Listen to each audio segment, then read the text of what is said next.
Silverstone is quite known for the great selection of cases, including their Raven series as well as their Sugo series. And what I have here today is one of their newer products that targets entry-level users. So how good is it? Let's check it out.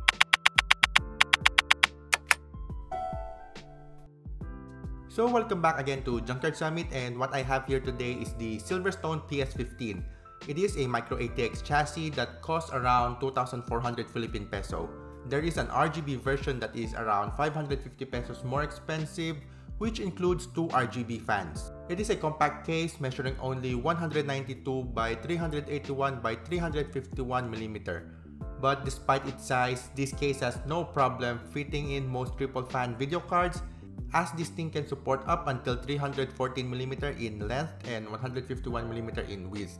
Motherboard support is between ITX and MicroATX form factor, while CPU cooler support is up until 154mm.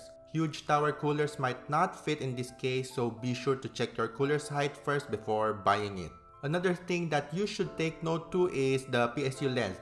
While it can support up until 150mm in length, getting a non-modular PSU might cause a problem as the excess cable might contribute to its overall length. I also do want to add that there is no Psu Shroud, and I think that is their way to keep the cost a bit lower. Drive support can accommodate a single 3.5-inch and three 2.5-inch hard drive support at most. Fan support is good as it can accommodate two 120mm or one 140mm fan at the top, a single 120mm at the back, wherein Silverstone also included one, and two 120mm or single 140mm fan at the front. Silverstone claims that it can support two 140mm at the front, but in reality it cannot. I'll talk more on that later. And as for AIO support, you can mount a single 120mm at the back and either a 120mm or 140mm or a slim 240mm radiator at the front. I said slim because the 24-pin cable cutout might interfere with the radiator. Fan filters are included, one magnetic at the top and just basic filter for the bottom and the front. It would be nice if all filters are magnetic instead. And I almost forgot to tell you that this case has a 3mm slightly tinted tempered glass side panel to show off your setup. The glass itself has a black border around it and is secured with 4 thumb screws. Front panel has a fine mesh for airflow, and below it is the Silverstone logo, which illuminates in blue once plugged in. This is, by the way, powered by a Molex connector. Top I/O is fairly basic with power button, 2 USB 3.0 port, a dedicated headphone and microphone jack, and LED indicators for power and the HDD. As for my feedback, let's go first to the case's strong point. First of all, it's really compact, making it one of the few cases that can support a MicroATX motherboard, especially at this price point. While looks are subjective, I really like the minimalistic style, which reminds me of those older Core 1000 fractal cases. The ventilated mesh panel of the case is great as I was able to maintain my APU's temp just 61 degrees Celsius with 2 front intake and a single exhaust at the back. GPU temps were also great as I was able to maintain a 74 degrees Celsius at 40% fan speed under load for my RX 470, which usually runs at 71 degrees Celsius at the same fan speed when running without the side panel. But if ever you wanted better airflows at the expense of more dust buildup, you could always remove the secondary filter that is attached to the front panel as well.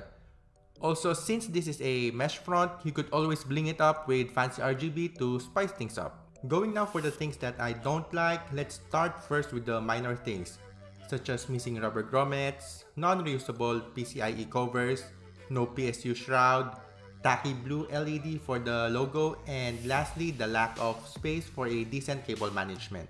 A few millimeters long would be a whole lot better for this case without too much compromise to its form factor.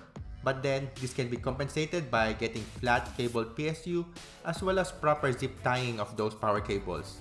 Just also do note that you need to plan and route your SATA cables properly, especially when using that 3.5-inch drive bay. Another thing that is worth mentioning is the fact that Silverstone advertised this as a case that can support two 140mm fan at the front, but in actuality, you can't use it as there is a clearance issue between the fan and the top I/O cables of the case.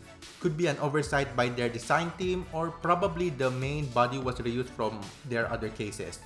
Silverstone should fix this in their description page, as this can be a problem for some users who bought this case as well as some 140mm fan for it. As for my personal verdict, I really want to like this case, especially the entire look of it, but the things that I don't like here made this case hard to recommend at 2,400 pesos.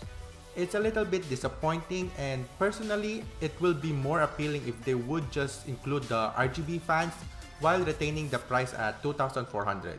Because currently there are much cheaper cases from Techwear, Rack, and Raidmax with similar build quality. But it doesn't mean that this case is bad. And to be honest, I don't mind getting this case again for a budget small form factor gaming rig or a small dedicated streaming system. And I think that's a wrap for today's video. So what do you think of the Silverstone PS15? Let me know down below. And if you liked the video, go hit the thumbs up, and as well do subscribe to my channel for more videos like this. Once again, this is Brain of Junkyard Summit. Thank you, and see you in the next one.